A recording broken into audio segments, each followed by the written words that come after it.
This presentation is about experimental, cognitive, quantitative psychology. In this video, we hope to provide you with information about what these fields are, the education you will be expected to have, and also what kind of income you can expect. Experimental, cognitive, and quantitative psychology cover almost every viewpoint when looking at human behavior. Before we dive into what each one of those are, you may first ask yourself, do I really want a major in psychology? If that's the case, let's ask some questions. Do you enjoy conducting research? Do you enjoy problem solving? Do you like science? Do you pay attention to detail? Do you enjoy writing research reports? Do you find research methodology fun? If you answered yes to any of those questions, you may be interested in experimental, cognitive, or quantitative psychology. Let's talk more about what exactly these fields are. Experimental psychologists use scientific methods to collect data and perform research. Often, their works build, one study at a time, to a larger finding or conclusion. Some researchers have devoted their entire career to answering one complex research question. Why do we behave in certain ways? What influences our behavior? How can our behavior shape our experiences throughout our lives? These are just a few examples of the types of questions that experimental psychologists seek to answer through basic and applied research.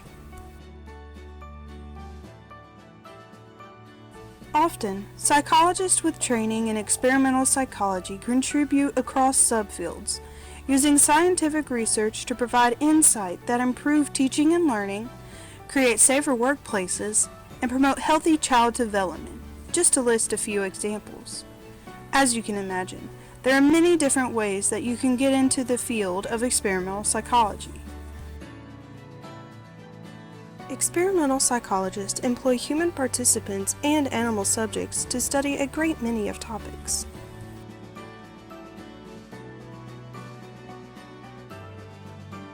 Sensation and perception, memory, cognition, learning, motivation, emotion, developmental processes, and social psychology are all topics of experimental psychology.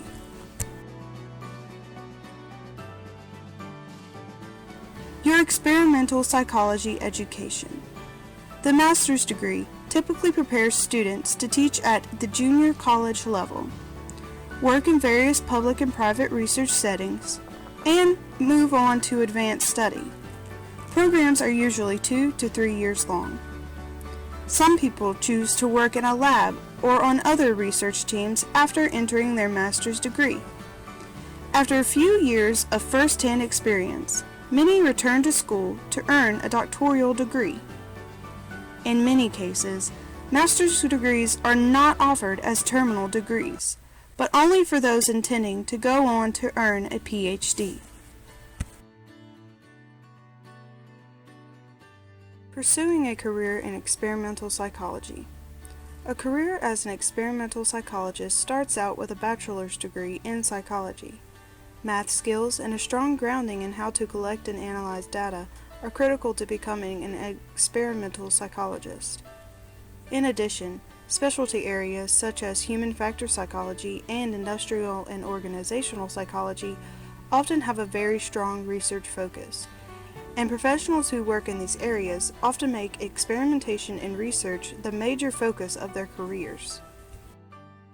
I'm Chris Sutton, I'm 26 years old and I'm an experimental psychologist. I work at the Defence Science and Technology Organisation. I work in the Air Operations Division, which focuses on the human aspects of flight. The area of experimental psychology I work in is called human factors, and human factors people look at pretty much the interface between humans and machines and design machines to better fit humans rather than vice versa. What kind of income you can expect? According to APA's 2009 salary survey, annual salaries for doctoral level experimental psychologists working in faculty positions, research administration, and applied psychology ranged from $76,000 to $116,000. Cognitive psychologists study how people acquire, perceive, process, and store information. This work can range from exploring how we learn language to understanding the interplay between cognition and emotion. Brain science and cognitive psychology is one of the most versatile psychological specialty areas today, and one of the most in demand. Educators, curriculum designers, engineers, scientists, judges, public health and safety officials, architects, and graphic designers all want to know more about how the brain processes information. By cognitive psychology, we are interested in processes that we can't really see with the naked eye, so to speak. They involve thinking processes, learning processes, and memory processes. And we also basically are interested in attentional processes and some processes that we term higher level cognitive processes involving problem solving, decision making, essentially all the skills that we relate to a thinking person that we can't really see with the naked eye that are really important to formulating our thoughts and carrying out our daily lives in a way that's meaningful. Your cognitive psychology education. While there are some entry-level opportunities available to those with bachelor's degrees, most careers in brain science and cognitive psychology begin with a master's or doctoral degree. Graduates with a master's degree may also work in industrial and organizational psychology, and some with master's degree may be hired for certain teaching positions. Pursuing a career in cognitive psychology. In clinical settings, cognitive psychologists seek to treat issues related to human mental processes, including Alzheimer's disease, speech issues, memory loss, and sensory or perception difficulties. With so many different studies, cognitive psychology always has an area in need of new psychologists. What kind of income you can expect? According to the U.S. Department of Labor, brain science and cognitive psychologists working as industrial and organizational psychologists earn more than $114,000 a year on average, with a median annual salary of $87,330 in 2010. The American Psychological Association found that median annual salaries for brain science and cognitive psychologists employed at universities averaged $76,100 in 2009.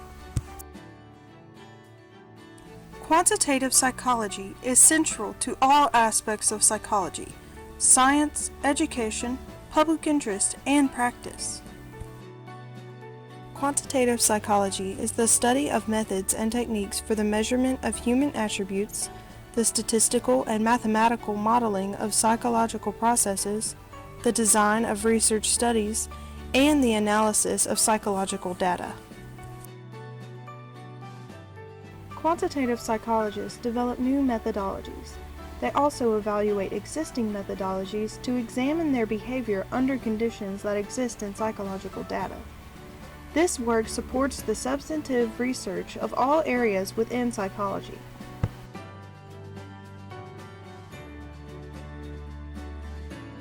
Your quantitative psychology education. Many graduate programs prefer applicants who have taken college-level calculus and linear algebra, as well as coursework in psychology. For undergraduate admissions to some quantitative programs, it is essentially mandatory that students have successfully completed a college-level calculus series. Doctoral admission committees will expect students to show excellent performance in the statistics for the behavioral sciences, research methods, tested measurements, and any advanced psychological statistic course that is available. 3 basic duties are to complete my coursework, The courses in grad school are more advanced. Their homework is a little bit more difficult, and it's kind of like, here's what we want you to do. Now you figure it out. And then teaching. I'm a TA. When I went for my master's, I was actually a lab TA, so I taught a lab with 10 to 20 students. And then here, what I do is actually I'm a lecture TA. And I sit in a lecture and I help answer emails and answer questions and administer exams and grade those exams, but they also have lab TAs here. And then the biggest part of what I do is research. So I work with an advisor and we kind of design studies or collect data or inherit data from other sources and then analyze them, kind of find things that are interesting in the field of psychology and try to write articles and publish those findings. Pursuing a career in quantitative psychology. As research questions become more complex and diverse, so too must the methodologies used to answer them. While a degree in psychological measurement or statistics is preferred, a degree in nearly any subfield of psychology with many advanced classes in measurement and statistics could be acceptable for employment in the test publishing industry. Quantitative psychologists work as faculty at major universities, as researchers at testing companies and medical centers, or at private research firms and government agencies. What kind of income you can expect? A new doctorate holder accepting a job with the government could expect to earn about $55,000 per year, and a senior government researcher might earn $120,000 or more. Private sector salaries, for example, test publishers offer new quantitative recruits between $85,000 and $111,000 per year.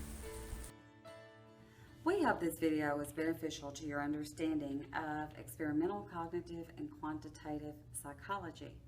And we hope it will help in pursuing your psychology education and career. Thanks for watching.